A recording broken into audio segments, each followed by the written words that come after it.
कि आज day 3, magical relationships, जादुई संबंध के रिलेशनशिप। शिप एक ऐसा शिप है जिसके ऊपर हम सब चढ़ के अपनी लाइफ की, जैसे कहते हैं, अपनी लाइफ की नैया पार लगाते हैं।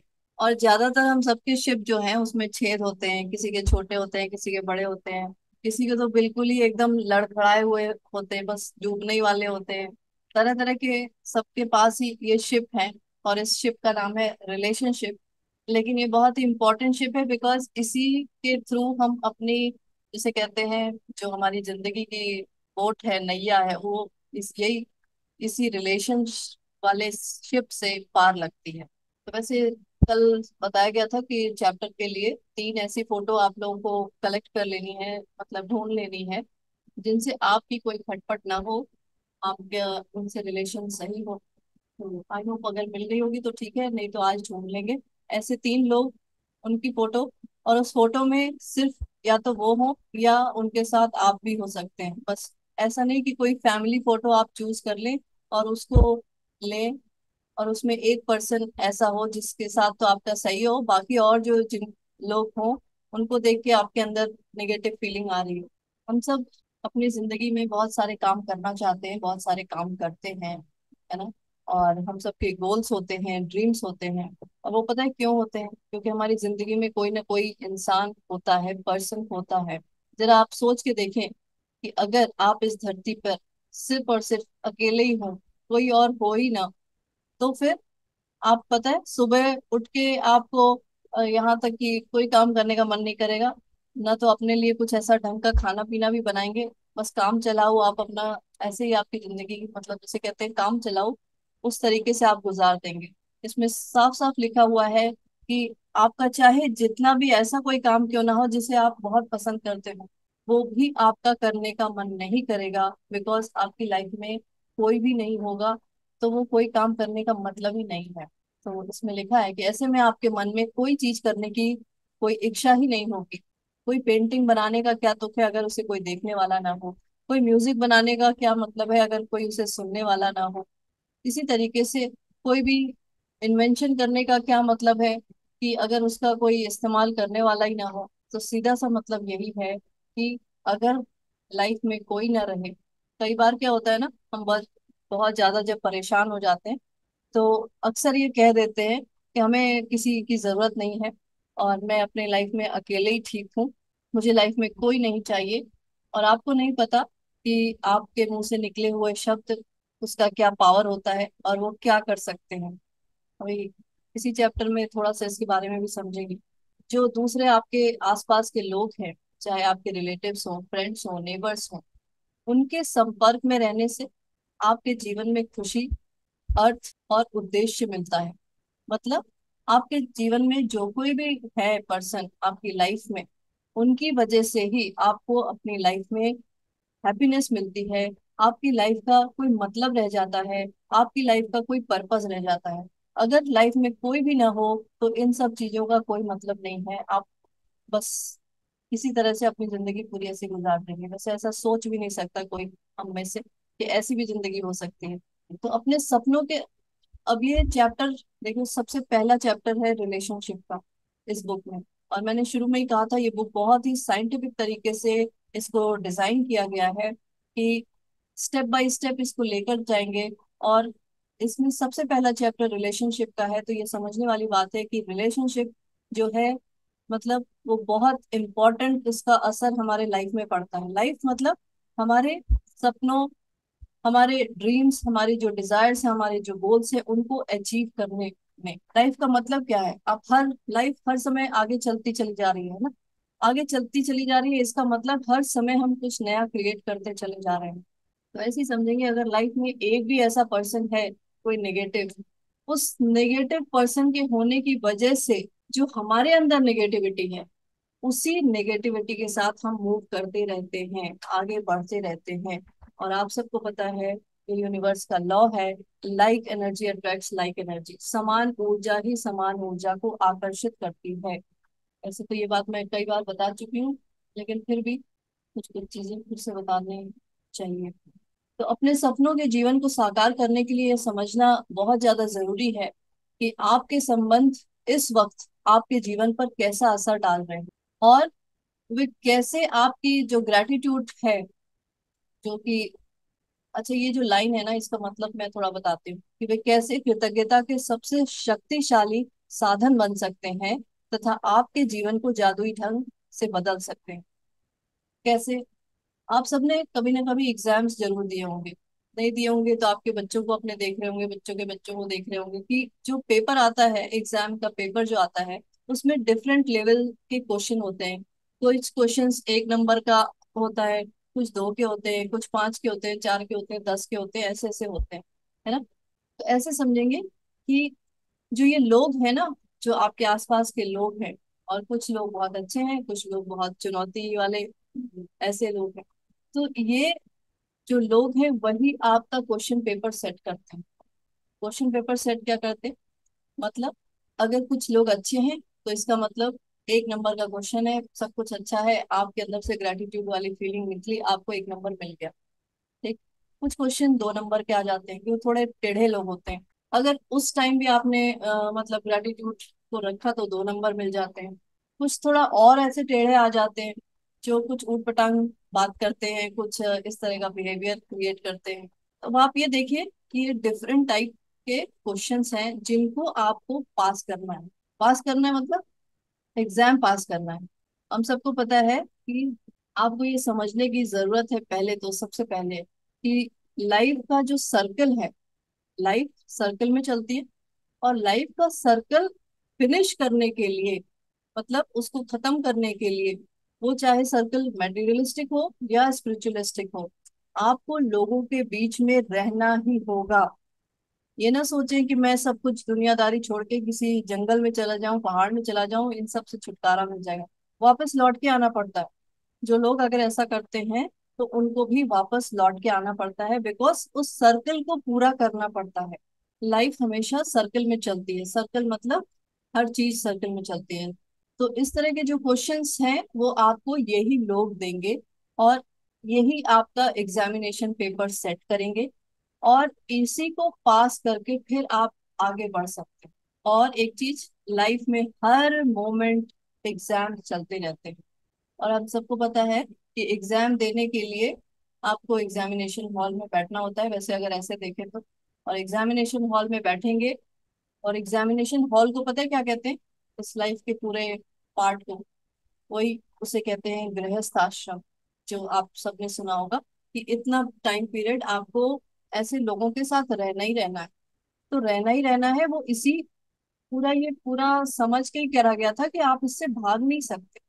हाँ, लेकिन जब हम इन चीजों को समझ लेते हैं, अपने अंदर उस क्वालिटी को डेवलप कर लेते हैं कि भाई चाहे कुछ भी होता रहे।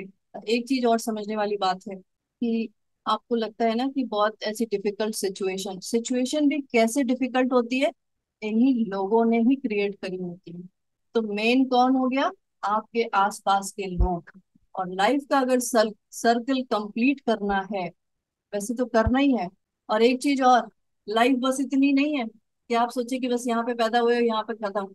अगर सर्कल यहाँ पे खत्म नहीं होगा, ऐसे लोगों से आपके अंदर वो नफरत खत्म नहीं हुई, जो ऐसे टेढ़े लोग हैं, मतलब वो जो 5 या 10 नंबर के क्वेश्चन वाले जो लोग हैं, अगर उनके आपने क्लियर नहीं किया अपना एग्जाम, तो नेक्स्ट बर्थ में आके और टफ क्वेश्चन आने वाला है।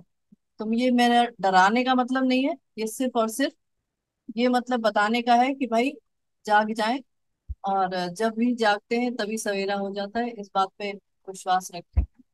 आई होप ये एग्जाम्पल समझ में आया होगा। और इसी एग्जाम्पल से आप समझ सकते हैं कि जब आप इस तरह के लोगों से आप जब टकराते हैं, और 10-10 नंबर के क्वेश्चन जब सॉल्व करते हैं और उसमें पास हो जाते हैं, तो क्या होता है? तो आपका जीवन जादुई ढंग से जरूर बदलता है।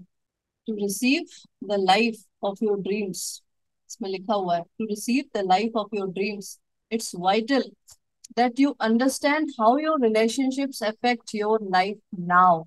अपने सपनों की दुनिया को पाने के लिए ये बहुत जरूरी है, इट्स वाइटल, बहुत जरूरी है आपको ये समझना कि आपके जो रिलेशनशिप है वो आपकी लाइफ में क्या इम्पैक्ट डाल रहे हैं, क्या असर डाल रहे हैं, and how they are most powerful channels for gratitude to start magically changing your life. और यही चैनल्स जो हैं, चैनल मतलब ये एक तरीके से ये इस तरह के साधन आपको मिले हैं ऐसे लोगों के द्वारा कि आप बहुत ज्यादा ग्रेटिट्यूड की प्रैक्टिस करके आप अपनी लाइफ को बिल्कुल मैजिकली चेंज कर सकते हैं। और अब समझ में आ गया होगा कि लाइफ को मैजिकली चेंज करने का मतलब क्या है। सिर्फ यही नहीं कि हाँ ठीक है मुझे खाने को खाना आराम से मेरी लाइफ हो जाए। हम तो बहुत बड़ी जर्नी को लेके साथ में चल रहे हैं। जो लोग पुराने होंगे उनको समझ में आ गया होगा कि हम सिर्फ इतनी बात नहीं करते, हम इसके पहले की भी बात कर रहे हैं, इसके आगे की भी बात कर रहे हैं, है ना। तो अभी अगर जागते हैं तो इसी उसमें अपनी सारी चीजों को जो खिचपिच चल रही है उसको सेट कर लें। इस चीज को आगे लेके जाने की सोचे भी ना कि चलो छोड़ो, ऐसे लोगों से दूर हो जाओ, बाद में देखा जाएगा। बाद में कब? आगे चल। तो science is now confirming the wisdom of the great sages of the past. यहाँ पे कोई यहाँ इतनी रिसर्च वगैरह नहीं होती है, मैं इसलिए बता रही हूँ कि बाहर बहुत ज्यादा तरह तरह की रिसर्चेज होती हैं, एक्सपेरिमेंट्स किए जाते हैं, और उसी से पूरी टीम है इनकी। वैसे तो रोंडा बर्न की ये सिर्फ उनकी अकेले की बुक नहीं है, पूरी बड़ी टीम लगी हुई है, रिसर्च टीम। उसमें यही बताया गया है कि मनीषियों ने भी इस ज्ञान की पुष्टि करी है क्या, कि कृतज्ञता का अभ्यास करते हैं जो लोग, वे दूसरों के अधिक निकट होते हैं, परिवार तथा मित्रों से अधिक जुड़े हुए होते हैं, और दूसरे लोगों के मन में उनकी बेहतर छवि होती है। आप सबने सुना होगा कभी ना कभी कि घर, कुछ ऐसा सुना है, घर में स्वर्ग होता है, कुछ ऐसा। घर के साथ स्वर्ग को जोड़ा गया है ना। घर के साथ स्वर्ग को जोड़ा गया है। चलो एक और एग्जाम्पल मैं देती हूँ कि मान लो दो फ्रेंड हैं, ए और बी। ठीक, दो फ्रेंड हैं, ये है दो फ्रेंड। तो दोनों पेन अलग अलग हैं आज। तो ये फ्रेंड तो अभी ऐसा समझ लो, जो बी वाला है, ये ए है और ये बी है। तो ये जो बी है वो अभी, इसके अंदर कोई भी ऐसी फीलिंग नहीं है नेगेटिव, लेकिन जो ए है वो उसने क्या शुरू कर दिया है कि इसकी कोई जिसे कहते हैं कोई चुगली या कोई कंप्लेन, एक कंप्लेन, रोज एक कंप्लेन करता चला गया, रोज एक। अब ये दो बहुत अच्छे फ्रेंड्स थे। अब इसी तरह से आप अपनी लाइफ में समझिएगा कि जिनसे अगर किसी का रिलेशनशिप खराब हो गया है तो हुआ क्या है। और हुआ सिर्फ इतने में नहीं होता, वो कहाँ से हुआ होता वो नहीं पता, लेकिन शुरुआत कैसे होती है ये मैं बता रही हूँ। कि एक कंप्लेन शुरू करी, और वैसे भी एक तो कभी करता ही नहीं आदमी, एक तो कभी करता ही नहीं। अगर एक सेंटेंस बोल रहा है ना तो उसके पीछे हजार सेंटेंस दिमाग में चलते हैं, ये पता है सबको ना। हम बोल देते हैं ना कभी कभार गुस्से में कुछ या ऐसे कुछ, लेकिन उसके पीछे दिमाग में कितना कुछ चलता है। तो वो जरा अपने को चेक करेंगे कि कितना कुछ हमने अपने दिमाग में चलाया होता है और कितना बोला होता है। तो एक सेंटेंस बोलने का मतलब है, अगर एक साल तक लगातार उसने एक एक कंप्लेन करी है तो मतलब एक साल में 365 कंप्लेंट्स हो गई, है ना। और हम सबको पता है कि 1 complain is equal to 10 blessings, 1 complain is equal to 10 blessings. अगर आप एक शिकायत कर रहे हैं तो उसके बदले आपको 10 नियामतों की जो आप करेंगे तब वो बैलेंस में आएगा। तो इसका सीधा सा मतलब ये है कि ये जो दो फ्रेंड थे, एक साल के अंदर अंदर ये 365 नहीं, 3650 सीढ़ी नीचे उतर गया है। सीढ़ी नीचे उतर गया है। मैं क्यों कह रही हूँ सीढ़ी? Because life is a upward journey, ऊपर की तरफ जर्नी चल रही है। और जब किसी से कोई ऐसे दूर होता है ना तो वो नीचे उतर जाता है, और नीचे क्या होता है? नर्क होता है। आप सबको पता है ऊपर स्वर्ग होता है, नीचे नर्क होता है, इस तरह की बात आप समझ सकते हैं। तो घर कब स्वर्ग बनता है, कब नर्क बनता है, इसका थोड़ा आइडिया हो गया। तो ये तो दो फ्रेंड्स के उससे मैंने बताया। अब आप अपने हिसाब से अपने किसी को भी देख लेंगे कि क्या हो रहा है। अगर किसी के लिए कोई कंप्लेंट करी है तो अपना कैलकुलेट कर लेंगे कि कितनी करी हो सकती है, उसके हिसाब से × 10 करेंगे, और उतनी ब्लेसिंग्स आपको करनी पड़ेगी। तब आप क्या होगा उन दोनों के बीच में, जैसे इन दोनों के केस में अगर ये 3650 टाइम्स ब्लेसिंग्स लिखता है तब ये दोनों बैलेंस में आते हैं। और बैलेंस में आने का मतलब थोड़ी सांस आना, इसको और ज्यादा करना पड़ेगा पीछे की सारी चीजों को कवर करने के लिए। चलो आज तो बहुत सारे एग्जांपल्स देती मैंने लगता है। तो हम सबको तो पता ही है कि जिंदगी क्या है। हर समय एग्जाम लेती है, इस तरह का हमने सुन रखा है। और जो भी चीज सुन रखी है वो एकदम सही सुन रखी है। वो उसके लेवल अलग हो सकते हैं कि आज हमें समझ इतनी है तो उस हिसाब से जो चीज हमने सुनी है उसके हिसाब से वो सही है, लेकिन अपना लेवल जैसे ही बढ़ाते हैं वो चीज वहीं खत्म हो जाती है, दूसरी तरह की चीजें सामने आती हैं। चलो अच्छा, ये भी एक अलग वाली बात हो गई। तो तो ये जो रिसर्च हुआ है, ये सारी जो मैं बता रही थी, उससे यही कंक्लूजन निकला है। Most astounding statistic that has come out of this research study is that for every one complaint about another person, whether in thought or word, there have to be 10 blessings for the relationship to flourish. Or any less than 10 blessings for every one complaint, and the relationship will deteriorate. And if the relationship is a marriage, it will most likely end in divorce. ठीक है, तो ये चीज समझ में आ गई होगी कि चीजें कहाँ से शुरू होती हैं और कहाँ तक आगे खत्म हो जाती हैं। लेकिन ये मैजिक बुक है, मैं आप सबको बता दूं, मैजिक्स होते हैं और ये रियल है, because this is the law of universe.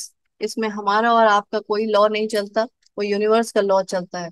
अच्छा, एक इसी में एक चीज और मैं बता दूं कि जब भी हम किसी के बारे में कोई कंप्लेन करते हैं, मान लो कुछ वर्ड्स बोले, अगर आपके मुंह से वो वर्ड्स निकले हैं, जो भी आप बोल रहे हैं उससे सामने डायरेक्ट बोल रहे हैं या उसके पीठ पीछे बोल रहे हैं, बैक बाइटिंग है ना, गॉसिपिंग, जो भी आप समझ लें, तो what ever you talk, anything, those words जो हैं वो उसी तरह की सेम काइंड ऑफ एनर्जीज लेकर आते हैं, आप सबको पता है। और एक वर्ड गया अपने भाई बहनों, अपने सारे रिश्तेदारों को लेकर आएगा, अपने भाई बहनों अपने रिश्तेदारों को लेकर आएगा। तो अगर आपने किसी के बारे में कुछ कुछ खराब बोला है ना, कोई एक वर्ड आप सोच लीजिए कि आपने क्या बोला होगा रिसेंट, तो वो अपने भाई बहनों, भाई बहन कैसे हो सकते हैं, उसी की तरह होंगे, और रिश्तेदार भी उसी की तरह होंगे, तो उन सबको लेके वापस कहाँ आएगा, मेरे खुद की लाइफ में। तो ये एक एक्स्ट्रा चीज मैंने बता दी है। तो वर्ड्स में बहुत पावर होता है, इसलिए जब भी जिसके लिए कुछ बोले तो बहुत अच्छा बोले। चलिए, तो कृतज्ञता से संबंध समृद्ध होते हैं। Gratitude makes relationships flourish. और जैसे जैसे हम ग्रैटिट्यूड बढ़ाते जाएंगे, ग्रैटिट्यूड की डोज बढ़ाते जाएंगे, किसी भी रिलेशनशिप में you will magically receive an abundance of happiness and good things in that relationship. जो भी हमारे कॉन्टेक्ट्स हैं, रिलेशनशिप्स हैं, और उनके साथ के जितने भी एक्सपीरियंसेस हैं, उन्हीं से हमारे अंदर इमोशंस क्रिएट होते हैं, जितने भी, चाहे वो अच्छे लोग हों चाहे बुरे लोग हों। और इसीलिए लाइफ में रिलेशनशिप्स इतने ज्यादा इम्पोर्टेंट रोल निभाते हैं। ये चाहे आपका मनी हो एरिया, कैरियर एरिया हो, उससे भी ज्यादा इम्पोर्टेंट क्या है, रिलेशनशिप। तो अगर अपनी लाइफ में ये सारे ड्रीम्स को फुलफिल करने का अगर आपका मन है, इच्छा है, और मैं ये क्वेश्चन ही क्यों पूछ रही हूँ, वो तो होना ही है ना। तो इसको समझना बहुत जरूरी है कि जो रिलेशनशिप है वो हमारी लाइफ में सबसे ज्यादा इफेक्ट डालते हैं, इसलिए ग्रेटिट्यूड अपने रिलेशनशिप्स में, जिसे कहते हैं बाल्टी भर भर के नहीं, मोटा वाला जो पाइप होता है ना, उससे आप ग्रेटिट्यूड उसमें, उस रिलेशनशिप में डालेंगे अगर कहीं कोई प्रॉब्लम है। मैं तो कहती हूँ अगर कहीं कोई प्रॉब्लम नहीं भी है तब भी करेंगे ऐसा, क्योंकि हमें क्या पता, आज तो मेरा दिमाग सही है, सब बहुत अच्छी अच्छी हम बातें कर रहे हैं, पता चला कल कुछ। तो मैं ये बता रही थी कि क्या पता कि आज तो मेरा मूड बहुत अच्छा है और मैं बहुत अच्छी बातें कर रही हूँ, और कल मेरा मूड किसी चीज से खराब हो गया, तो मुझे क्या पता कि कल मैं किसी के लिए कुछ खराब सोच लूं, बोल दूं। तो भाई कल का कुछ ठिकाना नहीं है, आज। इसीलिए कहा जाता है कि जब भी जागो तभी सवेरा है, जब तक जागते रहो। अभी इसमें बताते हैं कि जागना क्या होता है, इसी चैप्टर में आता है कि जागने का मतलब क्या है। तो बस एक ये इम्पोर्टेंट चीज जरूर है कि अपने लाइफ में अगर आपको अपने ड्रीम्स फुलफिल करने हैं तो अपने रिलेशनशिप को, उस शिप को संभाल लेंगे, ठीक है। अगर उसमें कहीं छेद वेद हो गए हैं तो उनको ठीक करेंगे। तो जब आप अपने किसी भी रिलेशनशिप में ग्रैटिट्यूड की जब डोज बढ़ाएंगे तो उसमें क्या होगा, उस रिलेशनशिप में तो जो होगा सो होगा, उसके साथ आपके अंदर बहुत चेंजेस आने लगेंगे। ठीक है, ये आपको भी बदल देती है। आपका अभी इस समय जैसा भी बिहेवियर रिले मतलब स्वभाव हो, चाहे जैसा हो, लेकिन ग्रैटिट्यूड जो है वो आपको मोर पेशेंट, मोर अंडरस्टैंडिंग, मोर कंपैशनेट, काइंड, ये बना के रख देता है। तो ये ना सोचना, अच्छा पहली चीज कि हम किसी दूसरे के लिए कोई काम कर रहे हैं, आप ये सारा काम अपने लिए कर रहे हैं, अपनी जर्नी को सही रखने के लिए। और जर्नी सिर्फ इतनी नहीं है, मैं बार बार इस चीज को बताती हूँ, ये इतनी जर्नी जो आपके अपने कॉन्शियस माइंड से आपको समझ में आ रहा होगा कि बस इतनी मेरी लाइफ है ना, कॉन्शियस माइंड बस इतना ही समझ सकता है। लेकिन हमारी जर्नी इससे पहले भी थी, इसके आगे भी है। तो थोड़ा सा अपने कॉन्शियस माइंड को रिलैक्स करेंगे और चीजों को थोड़े बड़े उससे देखेंगे और समझने की कोशिश करेंगे। तो no matter what your temperament is now, gratitude will give you more patience, understanding, compassion, kindness। और जो छोटे मोटे आपके इरिटेशन लेवल होंगे वो तो कहाँ डिसअपियर हो जाएंगे पता भी नहीं चलेगा। चलो, तो आपको जो आज की डेट में चीजें आपको दिख रही हैं कंप्लेंट्स वाली, जो भी आपके रिलेशनशिप में कंप्लेंट्स वाली चीजें आपको दिखाई दे रही हैं, वो उसमें आपको ये प्रैक्टिस आज के चैप्टर में नहीं करनी है। मैं आपको पहले से बता दूं, क्योंकि आज का जो चैप्टर है वो सिर्फ और सिर्फ आपका बेस बनाने का है। ये सारी बातें मैंने एक्स्ट्रा इसलिए बता दी कि यहाँ बहुत सारे लोग थोड़े पुराने वाले भी हैं, इसलिए मैंने ये सारी चीजें बता दी हैं। लेकिन जो नए लोग हैं वो सिर्फ उन्हीं 3 लोगों पे, इसमें 3 कहा गया है, उन्हीं 3 लोगों पे फोकस करेंगे जिनके साथ सब कुछ बहुत अच्छा है। और नए वाले नहीं, अरे हाँ, पुराने वाले भी आज के दिन वैसे ही 3 लोगों को चूज करेंगे जिनके साथ सब कुछ बहुत अच्छा है। तो आपके थॉट्स पावरफुल हैं और आपके वर्ड्स भी पावरफुल हैं। ये देखिए इसमें क्या लिखा है, हम केवल उन्हीं पलों में जीवित हम रहते हैं जब हमारा हृदय हमारे खजानों के बारे में समझता है, अवेयर रहता है। जैसा मैंने अभी आपको बताया था कि बाकी टाइम हमारा दिमाग कहाँ रहता है हमें खुद ही नहीं पता। जब आप अवेयर रहते हैं इस चीज के लिए कि आपके अंदर ही सब कुछ है, जिस समय आप अवेयर रहते हैं कि आपके अंदर ही सब कुछ है, मतलब आपके अंदर ही सारा खजाना है, और आपने कई बार उस खजाने को कूड़ा बना के रखा होता है ना। तो आपको ये जानना जरूरी है कि भाई जो भी चेंजेस करने हैं वो मुझे अपने अंदर ही करने हैं। जब तक ये अवेयरनेस रहती है तभी तक you are set to be alive, तभी तक आप जीवित हैं, ये समझ लीजिए। नहीं तो हम ज्यादातर मोस्ट ऑफ द टाइम खोए हुए रहते हैं। खोए हुए कैसे, कि हम आसपास की सिचुएशन में ही खो जाते हैं कि उसने ऐसा कहा तो मेरा मूड खराब हो गया, उसने ये सिचुएशन हो गई तो मैं दुखी हो गई। तो अगर ऐसा हो रहा है that means you are not aware, that means आप जागृत अवस्था में नहीं हैं, आप उसी मोह माया कह लो, वो कौन सा जाल मैंने बताया था ना, वो उसी में फंसे हुए हैं। तो जब भी आप इस चीज के लिए अवेयर रहते हैं कि सारा खजाना आपके अंदर है, तभी आप सच में अलाइव रहते हैं, जीवित रहते हैं। अदरवाइज आप समझ लीजिए क्या होता है फिर। तो जब भी हम किसी की कंप्लेन करते हैं, अपनी सोच में या अपने शब्दों में उन कंप्लेंट्स को लेकर आते हैं, तो that means we are actually harming ourselves, अपने आप खुद को हम हार्म कर रहे होते हैं, परेशान कर रहे होते हैं, नुकसान पहुंचा रहे होते हैं। जब भी हम किसी और के बारे में कुछ खराब सोच रहे होते हैं, बोल रहे होते हैं, उस समय आप खुद को नुकसान पहुंचा रहे होते हैं। जैसा मैंने अभी बताया कि अगर आप उनके लिए कुछ ऐसा बोल रहे हैं तो वापस से क्या लौट के आएगा, वो और उसके रिश्तेदार। तो ये आपका ही जीवन है और उसमें क्या होगा, वापस से वही चीजें लौट के आएंगी, because this is the law, law of attraction यही है कि आप what ever goes around comes around, जो भी अंदर से बाहर निकलेगा वही चीज वापस लौट के आएगी। This is the very reason why the greatest minds and teachers of the world have told us to be grateful. और इन चीजों पे हमने कभी ध्यान नहीं दिया, हमें ये सिखा दिया गया कि कुछ मंत्रों के जाप करो तुम्हारी लाइफ सेट हो जाएगी। तो ऐसा नहीं होता, नहीं होता, नहीं होता। हाँ, ये जरूर है कि जब आप सच में अंदर से ग्रेटफुल रहते हैं और तब आप उन मंत्रों के मतलब जानते हुए उनका जाप करते हैं, तब आपकी लाइफ सेट हो जाती है, ये चीज मैं बता दूं। तो मैं यहाँ पे किसी चीज को गलत नहीं कह रही हूँ कि कुछ तरीका गलत है, लेकिन हमारा खुद का तरीका गलत था कि हमें कोई चीज ना समझते हुए भी हम जिसे कहते हैं, कुछ कहते थे लकीर पर, कुछ ऐसा, लकीर पीट रहे होते हैं, पता नहीं कुछ।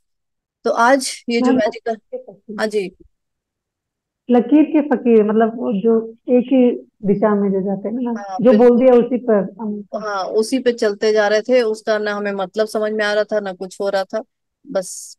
ये तो आज की जो ये प्रैक्टिस है उसमें यही करना है कि आपको जो तीन लोगों को बताया जिनसे आपकी कोई प्रॉब्लम नहीं है, उन तीनों को लेना है।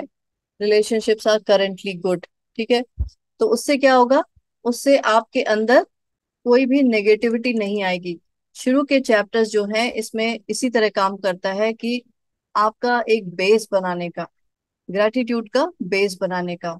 तो इससे वो लोग कोई भी हो सकते हैं, वो तीन लोग आपके फ्रेंड्स हो सकते हैं, आपके ग्रैंड पेरेंट्स हो, पेरेंट्स हो सकते हैं, आपके बच्चे हो सकते हैं, मतलब कोई भी ऐसे लोग हो सकते हैं जिनको आप चूज कर सकते हैं। बस जरूरी ये है कि आपके पास उनकी फोटो हो, सबसे पहली बात। और वो फोटो में फैमिली फोटो ना हो कि वो पूरी फैमिली फोटो है और उसमें से एक पर्सन ऐसा है जिसके साथ आपको ये प्रैक्टिस करनी है। ऐसा नहीं होना चाहिए, सिर्फ और सिर्फ उसी की फोटो होनी चाहिए। और मैक्सिमम ये हो सकता है कि आप खुद भी हो उस फोटो में, ऐसा। तो एक बार ऐसे तीन लोगों को आपने चूज कर लिया, उनकी फोटो मिल गई आपको, तो आपको करना क्या है कि एक ऐसा टाइम आप चूज कर लें जिसमें थोड़ी देर आप बैठ सके, और एक ही बार में तीनों फोटो के साथ काम करना है। और सबसे पहले उस फोटो को थोड़ी देर देखना है, फोटो को देखना है। और देखने के पीछे भी साइंटिफिक ही रीजन है, ऐसा नहीं है कि कुछ यहाँ जादू टोना टुटका हो रहा है। सभी चीज के पीछे साइंटिफिक रीजन है। फोटो को थोड़ी देर देखना है और उसके बाद उस फोटो को देख के उस पर्सन की जो भी अच्छी क्वालिटी आपको समझ में आती है उसको नोट डाउन करना है। या फिर आप उस पर्सन के लिए जिस भी चीज के लिए ग्रेटफुल हैं उनको नोट डाउन करना है। बहुत सारी ऐसी चीजें हैं कि आप, उनकी बहुत सारी ऐसी क्वालिटीज हो सकती हैं जिनके लिए आप ग्रेटफुल हो सकते हैं। और क्वालिटीज कुछ तो ये हैं कि उनकी उनका पेशेंस लेवल बहुत अच्छा हो सकता है, उनके एबिलिटी टू लिसन अच्छा हो सकता है, वो बहुत अच्छे से किसी को सुन सकते होंगे। उनके कुछ ऐसे टैलेंट होंगे जो आपको लगता होगा कि हाँ ये टैलेंट बहुत अच्छा है। उनकी स्ट्रेंथ होगी, गुड जजमेंट होगा, विजडम, उनका सेंस ऑफ ह्यूमर, यहाँ तक कि उनकी आपको आंखें अच्छी लगती होंगी, स्माइल अच्छी लगती होगी, या फिर काइंड हार्ट अच्छा लगता होगा। तो ये सब बताने का मकसद क्या है कि अगर आपको बिल्कुल भी नहीं समझ में आ रहा है कि भाई मैं क्या देख के क्या क्या बताऊंगी, मुझे कौन सी क्वालिटी समझ में आएगी, तो ये कुछ एग्जाम्पल्स दे दिए गए हैं। ये सिर्फ इसलिए है कि आपको समझने के लिए, इसको चीटिंग नहीं करना है कि बस ये लिखा है तो बस हमें यही कर ले। ठीक। और एक चीज, जब भी हम कभी किसी दूसरे की गुड क्वालिटीज पे फोकस करते हैं तो वो क्वालिटीज आपके अंदर ऑटोमेटिकली आने लगती हैं। और यही उल्टा भी होता है वैसे, अगर किसी की बैड क्वालिटीज पे फोकस करेंगे तो वही क्वालिटी हमारे अंदर खींची चली आती है और हमें पता भी नहीं चलता कि उस जैसे हम कब बन गए। जब हमें ये पूरा पता चल गया है, इस तरह का तरीका है, तो क्यों ना हम ऐसा ही काम करें। अपने आप को सुधारने, अपना बेस्ट वर्जन बनाने के लिए हम लोगों को ऐसे ढूंढे, अच्छा जो पुराने लोग हैं, चलो इसी बात पे एक चीज समझ में आई कि अपना बेस्ट वर्जन बनाने के लिए हम ऐसे लोगों के बारे में सोच लें, और जिनमें वैसी क्वालिटीज हो, जिन क्वालिटीज को आप लेके अपने अंदर इनकलकेट करके अपना बेस्ट वर्जन बनाने के लिए तैयार हो जाए। जैसे कहाँ गए वो बाबा रामदेव, तो बाबा रामदेव जैसा अगर बनना है किसी को, तो उनकी ऐसी क्या क्वालिटी हो सकती है जिसके बारे में हम सोच सकते हैं, लिख सकते हैं।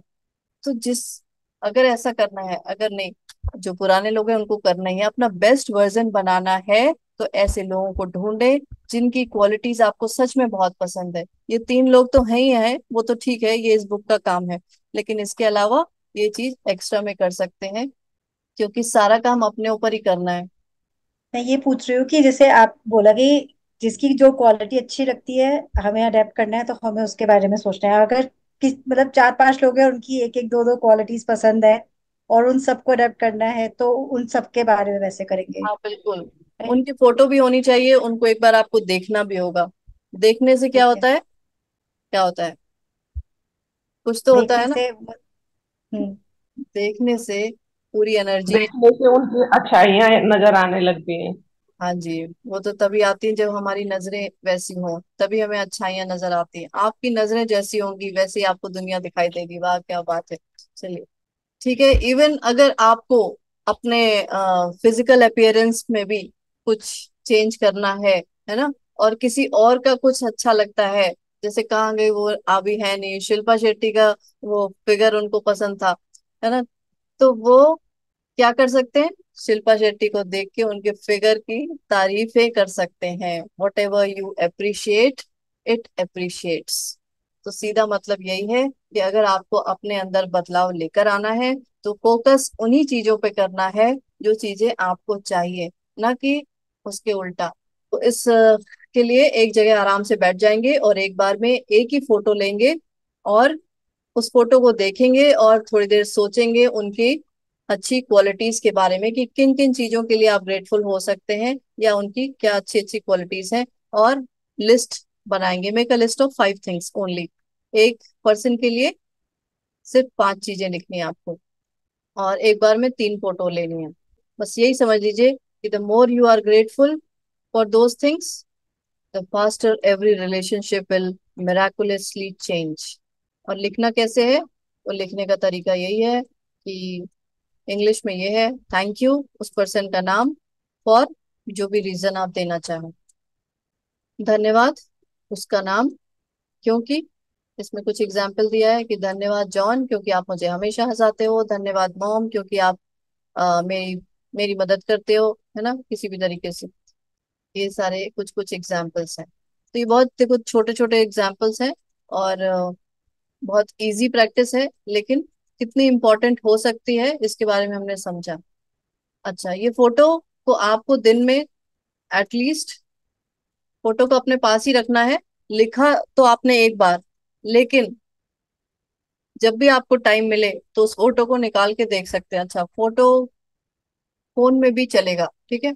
ऐसा नहीं है कि अब आप कहीं बैठे हो और पर्स से वो फोटो निकाल के कहीं देख रहे हो तो लोग सोचे कि इनको क्या हो गया, ये क्या कर रहे हैं। तो ऐसा नहीं करना है। आप अपना फोन निकालेंगे, फोन में किसी को कोई शक नहीं होता, आप फोन घंटों भी देखते रहे तो किसी को कोई फर्क नहीं पड़ता, है ना। और जब भी फोटो देखे उनकी, तो अपने अंदर ये मैजिक वर्ड्स जरूर कहें, थैंक यू। और उस पर्सन का नाम ले सकते हैं तो ले लें। अब आप समझ गए होंगे कि how to use gratitude's magical power to transform your relationships into magical relationship. चलिए, तो आज का असाइनमेंट वो यही रहेगा। सबसे पहले तो सुबह सुबह उठ के आप जो अपने ब्लेसिंग्स लिखते हैं, 10 ब्लेसिंग्स, वो लिखेंगे ही लिखेंगे विद रीजंस। और हर ब्लेसिंग को लिखने के बाद, सारी जब लिख लेंगे तो हर ब्लेसिंग को पढ़ेंगे, और एंड में thank you thank you thank you, धन्यवाद धन्यवाद कहेंगे, और ज्यादा से ज्यादा कृतज्ञता महसूस करेंगे। Feel as grateful for that blessings as you can. उसके बाद आज के चैप्टर का यही है कि 3 ऐसे क्लोज रिलेशनशिप की आपको फोटो लेना है जिससे कि आपकी कोई भी खटपट ना हो, ठीक है। उस फोटो को अपने सामने रखें, उसको थोड़ी देर देखें, और उनके बारे में 5 चीजें ऐसी लिखें जिसके लिए आप ग्रेटफुल हैं, या फिर उस पर्सन में ऐसी कोई अच्छी क्वालिटी हो। और लिखने का तरीका यही है कि थैंक यू, उनका नाम लिखें जरूर, और किस लिए। अच्छा, अब हो सकता है आप कहें कि थैंक यू मुझे अपनी मम्मी के बारे में लिखना है, तो मैं ऐसे लिख सकती हूँ, उनका नाम लिखने की क्या जरूरत है। नहीं, नाम में भी बहुत पावर होता है, इसलिए नाम ही लिखेंगे, ठीक है। वो चाहे कोई भी आपके एकदम क्लोज रिलेशनशिप वाला ही पर्सन क्यों ना हो, लेकिन नाम ही लिखना है। और फिर वो तीनों फोटो अपने साथ ही रखें, अपने फोन में रख लें, बहुत अच्छा रहेगा। इसमें लिखा है कम से कम दिन में 3 बार उस पर्सन की फोटो निकालें और देखें उसे, और थैंक यू नाम के साथ जरूर बोलें। और लास्ट में रात में जस्ट सोने से पहले जादुई पत्थर को हाथ में थामेंगे एंड से the magic words thank you, दिन भर की सभी अच्छी चीजों को याद करते हुए, और जो सबसे अच्छी चीज हुई हो उसको याद करते हुए सो जाएंगे, थैंक यू बोल के। तो आई होप ये चैप्टर समझ में आ गया होगा, ये करना क्यों है वो समझ में आ गया होगा। ये रिलेशनशिप का चैप्टर है, और मैंने बता दिया है कि जो शिप है, रिलेशनशिप का शिप है, वो बहुत इंपॉर्टेंट है। इसी से हमारे लाइफ की पूरा आप लाइफ को क्या कहते हैं उसे क्रॉस कर पाते हैं।